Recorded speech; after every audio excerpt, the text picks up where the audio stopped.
आपला व्यवसाय कुठलाही असो त्याला योग्य ग्राहकांपर्यंत पोहोचवण्यासाठी आम्ही नेवास्कर न्यूज सोबत आपली जाहिरात करा। आपल्या व्यवसायाबद्दल अधिक लोकांपर्यंत माहिती पोहोचवण्यासाठी आम्ही देत आहोत तुम्हाला एक उत्तम पर्याय। आजच संपर्क करा आणि आपल्या व्यवसायाला एक नवीन उंचीवर नेऊन ठेवा। आम्ही नेवास्कर न्यूज, नेवास्करांच्या हक्काचं व्यासपीठ।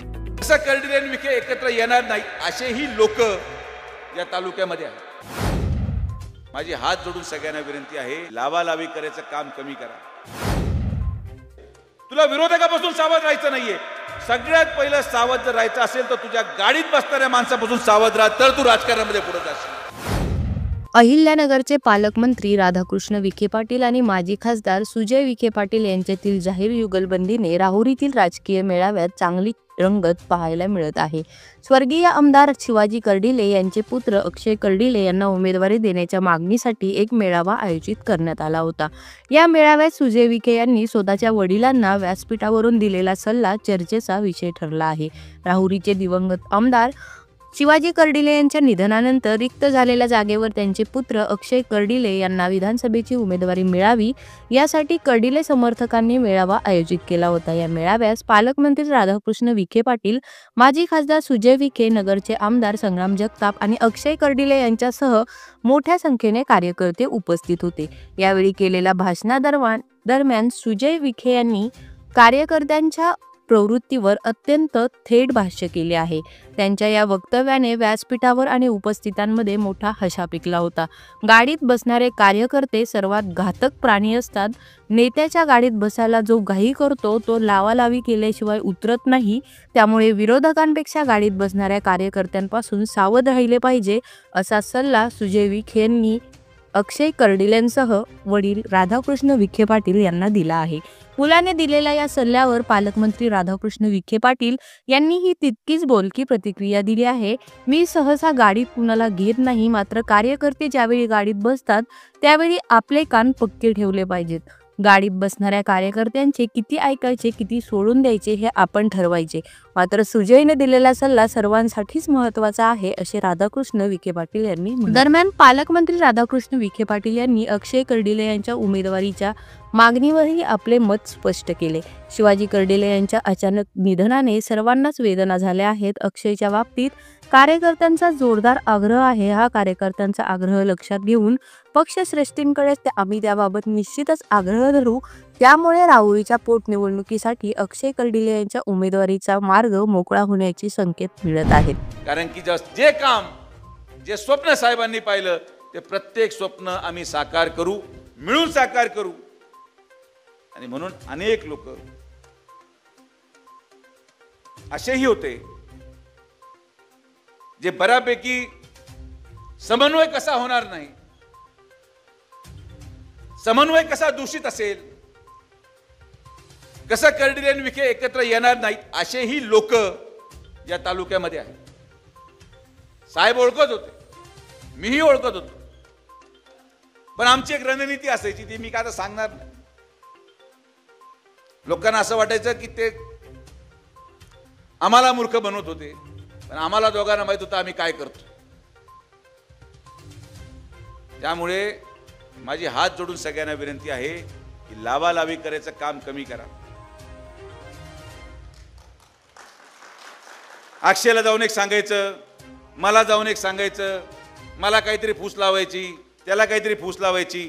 तुम्ही काही जरी केलं तर अक्षय कर्डिले आणि सुजय विखे एक संघ राहणार आणि आम्ही पूर्ण ताकदीने उतरणार। या बाबतीत मनामध्ये शंका असायचं काही कारण नाही। आणि म्हणून मी स्वतःला पण नेहमी सांगतो आणि अक्षयलाही नेहमी सांगेन की कुठल्याही प्रकारे कानावर कुठलीही गोष्ट मी केलेली तुम्हाला पटत नसेल तरी मला लगेच फोन लावून सांगायचं आणि विचारायचं की दादा तुम्ही हे सांगितलेलं आहे का। हा समन्वय ठेवणं राजकारणामध्ये फार गरजेचं असतं, नाही तर तुमच्या गाडीत। आणि सगळ्यात सावध मी अक्षयला आवर्जून सांगेन, सगळ्यात सावध जर कोणापासून राहायचं असेल, तुला विरोधकापासून सावध राहायचं नाहीये। सगळ्यात पहिलं सावध जर राहायचं असेल तर तुझ्या गाडीत बसणाऱ्या माणसापासून सावध राहा, तर तू राजकारणामध्ये पुढे जाशील। हे मी माझ्या वडिलांना पण सांगतो आणि तुला पण सांगतो की सगळ्यात घातक माणूस तो जो गाडीत बसतो।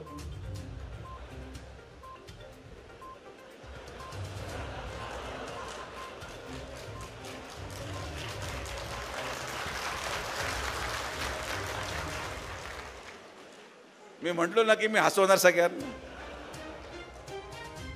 जो माणूस गाडीत बसण्यासाठी घाई करतो ना, तो उतरल्या लावालावी केल्याशिवाय उतरणारच नाही या संकल्पनेतून तो गाडीत चढतो. काय करायचं गाडीत, काय बसाय आमच्या गाडीत, बाबा तू घेऊन जा गाडी, बाबा मी मोटरसायकलवर येतो, अजून काय. हे सगळ्यात घातक प्राणी आहे. नगर ते राहुरी ते बुरानगरचा प्रवास पार करत इतके सल्ले देणारे लोक गाडीत बसतात. मला नगर ते इथून पार करत इतके सल्लागार गाडीत बसतात. ठीक आहे, मी पडलो, पराभूत झालो, जीवनातून मी भरपूर शिकलोय, अजून अक्षय सुरुवात करतोय.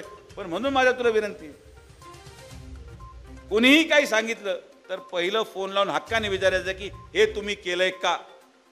99% माझं उत्तर नाहीच असणार, पण तरी सुद्धा असं कुठलंही काम, कुठलंही वाक्य, कुठलाही शब्द जो आपल्या विश्वासाला तडा देईल, असा कुठलाही वाक्य, कुठलाही शब्द जो कडिले साहेबांबरोबर विश्वासघात म्हणून दिसेल, ते काम सुजय विखे कधीही करणार नाही. आणि म्हणून हे नुसतं त्याच्या गाडीत बसणाऱ्या माणसाला नाही, माझ्या गाडीत बसणाऱ्या माणसांना पण सांगतो की जर माझ्या कानाला तुम्ही लागले,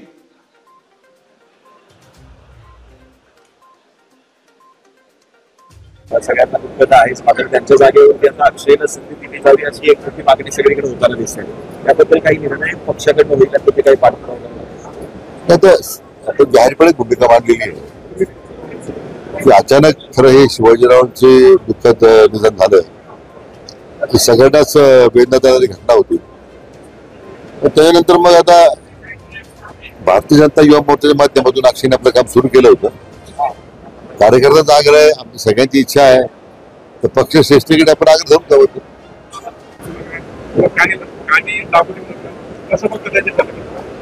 नाही, त्याची भूमिका मी तर मग गाडीत सहसा मी कोणा घेतही नाहीये.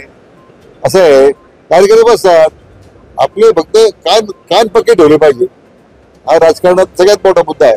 गाडीत बसणाऱ्या माणसाला त्याचं किती ऐकायचं, किती सोडून द्यायचं, गाडीत उतरल्यानंतर आपण काय ते विचार करायचे, प्रत्येकाचा राजकारणाच्या गोष्टी आहेत. पण निदान मला वाटतं हा सुजय दिलेला सल्ला हा कार्यकर्त्यांना सुद्धा आहे, सगळ्यांनाच तो सल्ला महत्वाचा आहे.